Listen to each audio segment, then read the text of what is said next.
નમસ્કાર મિત્રો, હું તમને ઝાંખી કરાવી રહી છું દ્વારકાધીશની હવેલીના ફૂલ ડોલોત્સવની. હોળી ધૂળેટીમાં થતો આ મનોરથ ખૂબ જ આનંદદાયક અને ઉત્સવનો તહેવાર છે. ભક્તિ, રંગ અને પ્રભુ પ્રત્યેના લાડકોડનું પ્રતીક છે.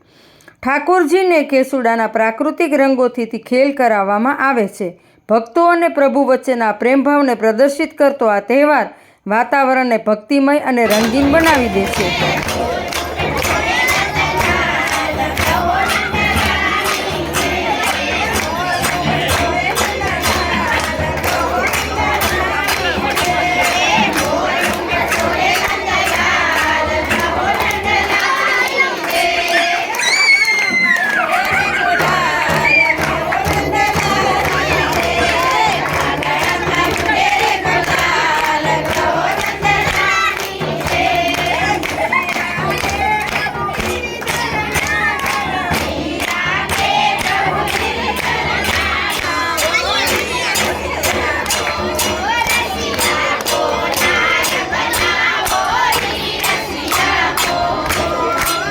રંગોત્સવની શુભકામના મિત્રો. મારી સાથે જોડાયેલા રહેજો. રાધે રાધે.